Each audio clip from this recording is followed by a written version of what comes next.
Picture this, me strutting down the grocery store aisle, except strutting is a generous term. It was more like a drunken tightrope walk. I bumped into a display of chips. Crash! Everyone stared. I blamed it on new shoes. The truth? My legs were rebelling, a sneak peek into the world of multiple sclerosis. Sounds serious, right? It is. But sometimes you just gotta laugh. Otherwise, you'd spend all day crying over spilled milk. Or, in my case, a mountain of tortilla chips. My doctor, bless his heart, thought I was just clumsy. "Have you considered yoga?" he'd ask. Yoga? I could barely walk in a straight line. But I tried it. Let's just say I looked less like a graceful swan and more like a confused pretzel. After months of tests, MRIs, and enough poking and prodding to make a pincushion jealous, the diagnosis finally came. MS. My reaction? Well, at least now I have an excuse for my terrible dance moves. My life had become a slapstick comedy, with me as the unwitting star. Little did I know the punchlines were just getting started. Having MS is like being partnered up with a mischievous, invisible entity. One minute you're fine, the next, you're doing the MS shuffle, a bizarre dance that involves a whole lot of wobbling and hoping you don't faceplant. Stairs became my nemesis. Forget escalators, those were just accidents waiting to happen. I once tripped going up the stairs. Up! How do you even explain that? Oh, I'm not falling, just practicing a new dance move. It's called the gravity tango. But hey, at least I was getting my steps in, right? My Fitbit thought I was training for a marathon. Little did it know, I was just trying to make it to the bathroom without taking out a wall. The worst part? The unpredictability?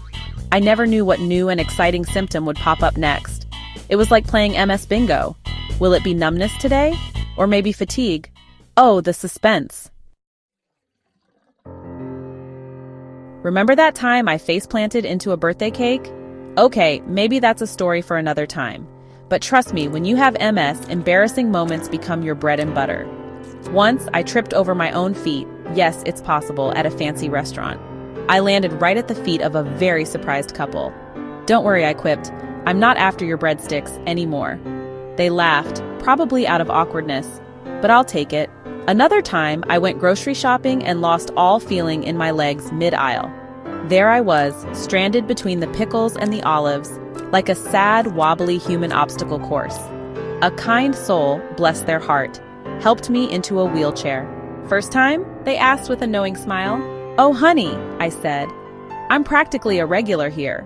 See, the thing is, you gotta find the humor. It's either that or let MS turn you into a grumpy hermit. And ain't nobody got time for that." Section 4.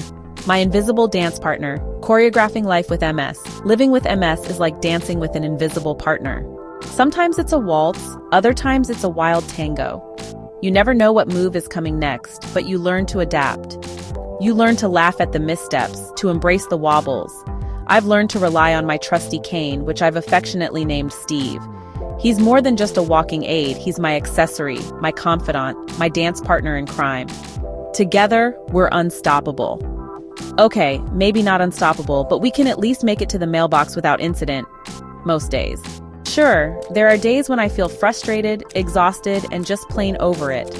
But then I remember, I'm not defined by my diagnosis. I'm still me, the same quirky, clumsy, cake-loving goofball I've always been, just with a little extra wobble in my walk.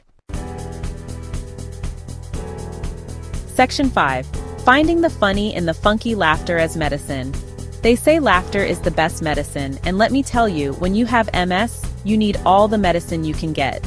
Humor has become my superpower, my shield against the storms. It's how I cope, how I connect, how I find the silver lining in the storm clouds. I've learned to embrace the absurdity of it all. The awkward moments, the hilarious mishaps, the sheer ridiculousness of having a body that seems to have a mind of its own. It's all material for the stand-up routine I never knew I was writing.